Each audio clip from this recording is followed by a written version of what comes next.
Bismillahirrahmanirrahim. Assalamualaikum warahmatullahi wabarakatuh. Waalaikumsalam warahmatullahi wabarakatuh. Hamdan wa salaman amma ba'du. Bersama kita lagi di Maulaya Official Channel Menjawab Kang Musa bersama narasumber kita Abah Khairil Anam dari Den Anyar Jombang dan saya Kang Musa. Setiap orang menginginkan pernikahan yang harmonis, bahagia, langgeng dan sampai pada maut memisahkan. Meski demikian, ada saja masalah-masalah yang terjadi di dalam suatu rumah tangga.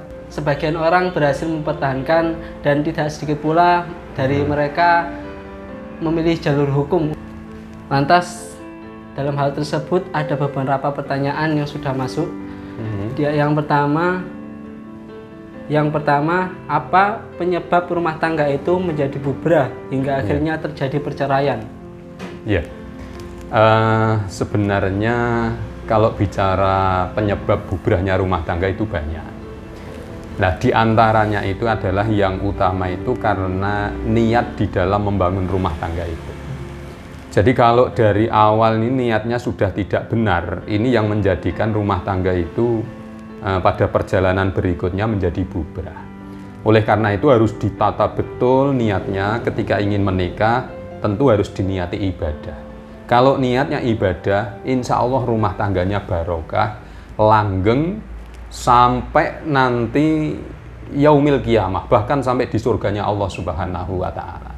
Jadi ini niat menjadi penting, sebab kalau orang itu niatnya tidak ibadah, mungkin hanya karena memburu kecantikannya, memburu kegantengannya, ini yang justru bahaya. Jadi kalau orang nikah hanya karena cantiknya, wong cantik itu kalau masih muda, nanti kalau sudah tuwek dadine elek, lakune sayek-sayek, untune entek, ora tedas iwak peyek. Nah, delok maneh bakal mate. Ini yang bahaya. Jadi setelah berjalan 20 tahun, 30 tahun, itu melihat istrinya, melihat suaminya kok peyok kabeh. Sementara melihat orang lain kok lebih seger, lebih cantik, rumput tetangga lebih hijau daripada rumput sendiri. Ini yang kadang menjadikan rumah tangga itu bubrah. Tapi kalau dari awal niatnya itu sudah ibadah, kondisinya apapun, situasinya apapun, keadaannya apapun, insya Allah langgeng sampai hari kiamat, sampai di surganya Allah Subhanahu wa Ta'ala. Jadi ini penting, menata niat di dalam kehidupan rumah tangga. Cantik memang perlu, ganteng memang perlu, tapi kalau sudah dapat cantiknya, sudah dapat gantengnya, ini harus ditata ulang niatnya. Niatnya untuk ibadah.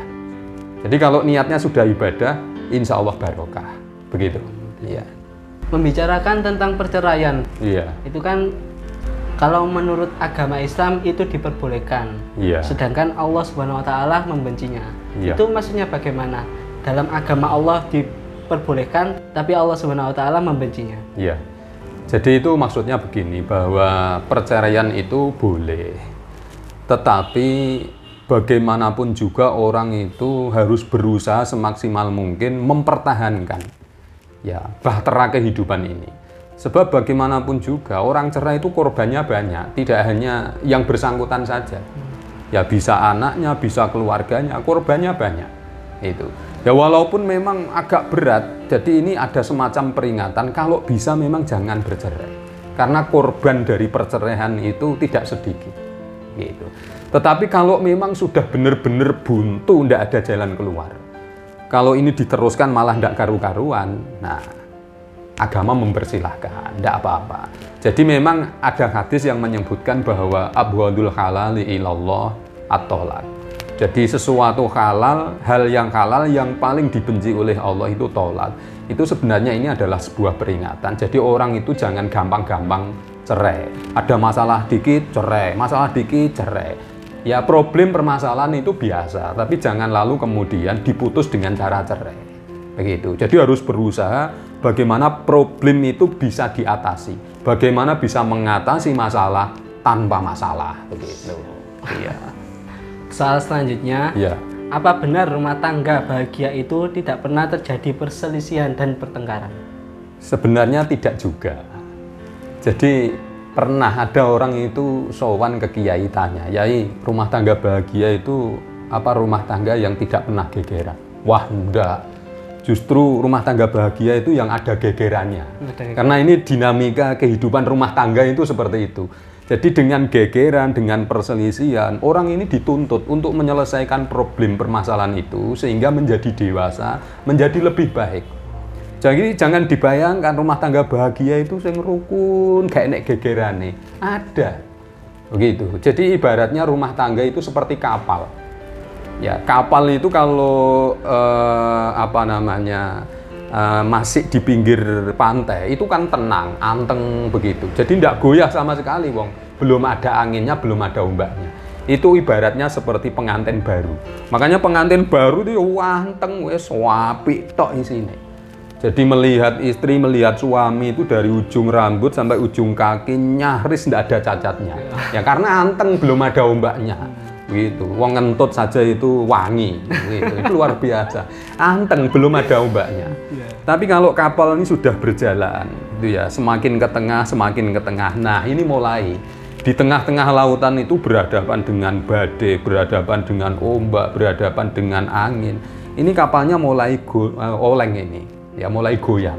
Nah, kalau sudah oleng goyang seperti itu, tergantung nahkoda kapalnya. Dia bisa mengendalikan kapal ini apa tidak? Kalau tidak bisa mengendalikan, kapal ini akan pecah dihantam oleh badai. Sehingga tidak bisa sampai pada pulau yang dituju. Sama orang hidup berumah tangga itu seperti itu. Jadi kalau masih pengantin baru, Masya Allah, sedunia ini tidak ada yang cantik, tidak ada yang ganteng. Iya, hanya pasangannya itu. Jadi dunia milik kita berdua, yang lain pada ngontrak. Anteng. Coba kalau sudah berjalan 5 tahun, 10 tahun, 20 tahun. Wah, ini ombaknya mulai besar ini. Ini kadang sudah mulai oleng. Nah, disinilah dituntut. Bagaimana nahkoda kapal rumah tangga itu bisa mengendalikan kapal itu. Sebab kalau tidak bisa mengendalikan, wah ini bisa pecah ini. Kalau sudah pecah, bubrah, ya sudah tidak bisa sampai pada pulau tujuan. Makanya di sini juga dilatih untuk membangun kedewasaan. Jadi problem permasalahan yang dihadapi itu membuat orang itu semakin lebih dewasa. Jadi tidak benar juga kalau rumah tangga bahagia itu tidak pernah gegeran begitu. Ya kita aja yang tidak tahu ya, memang harus seperti itu. Jadi kalau gegeran ya jangan ditunjukkan orang. Ya di kamar gitu gegeran apa-apa. Nanti kalau di luar ya tetap harus menunjukkan keharmonisannya. Itu harus seperti itu. Kalau dikata tidak pernah gegeran itu kayaknya ya kecil sekali kemungkinannya begitu. Kebanyakan rata-rata semua menghadapi problem permasalahan seperti itu. Tapi bagaimana dia sekali lagi bisa menyelesaikan masalah tanpa masalah begitu. Ya. Lalu apa resep agar rumah tangga bisa menjadi sakinah, mawaddah, rahmah, barokah? Iya. Jadi kalau kepingin rumah tangga itu sama raba, sakinah, mawaddah, rahmah dan barokah, tentu kita harus mencontoh bagaimana rumah tangga Rasulullah. Sampai beliau mengatakan baiti jannati, rumahku adalah surgaku. Itu menunjukkan betapa bahagianya rumah tangga Rasulullah. Nah, resepnya apa? Ini ada resep. Resepnya 3M. Jadi 3M itu bukan kok mengubur, menguras, itu bukan. Itu resep untuk mengatasi demam berdarah. Nah, ini ada 3M agar rumah tangga bahagia. M yang pertama itu memperhatikan. Jadi saling memperhatikan antara istri dan suami. Termasuk menghormati, saling memperhatikan.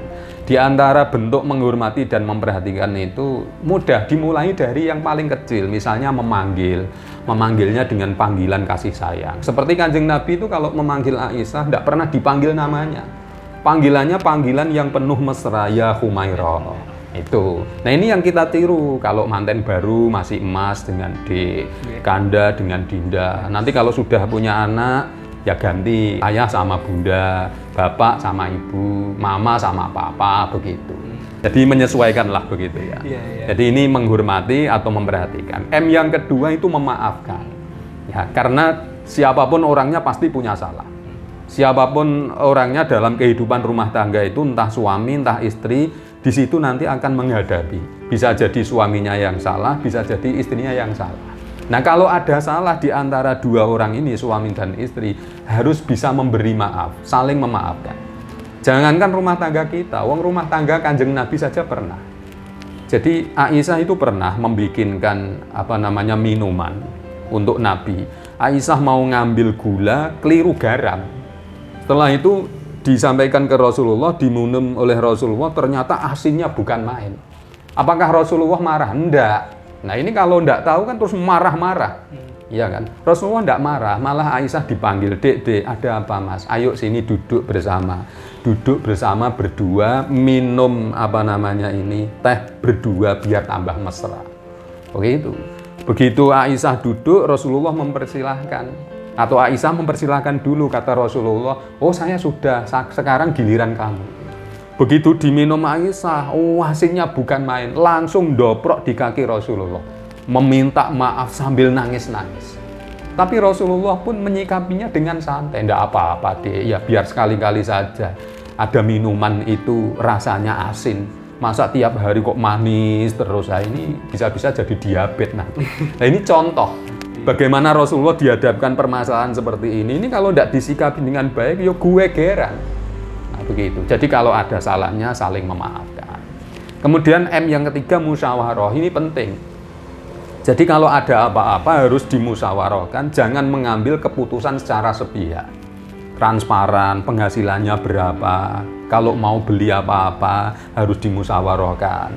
Ya diomongkan, dek, penghasilan saya itu 1 bulan sekian. Kamu kalau beli bedak jangan yang mahal-mahal, jangan yang Rp499.999 rupiah.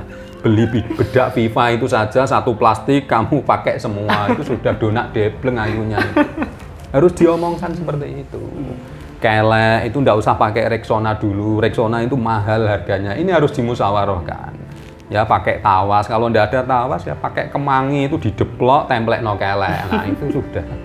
Jadi ini. Jadi M3, menghormati, memaafkan dan musyawarah. Insya Allah akan memperoleh rumah tangga yang samaraba, sakinah, mawaddah, rahmah, barokah. Oke, cukup. Semoga dengan pembelajaran kali ini kita bisa mengambil pelajaran agar bisa meniru rumah tangga Rasulullah SAW. Sekian yang dapat kita sampaikan. Kurang lebihnya kita mohon maaf yang sebesar-besarnya. Wabillahi taufiq wal hidayah, waridha wal inayah. Wassalamualaikum warahmatullahi wabarakatuh. Waalaikumsalam warahmatullahi wabarakatuh.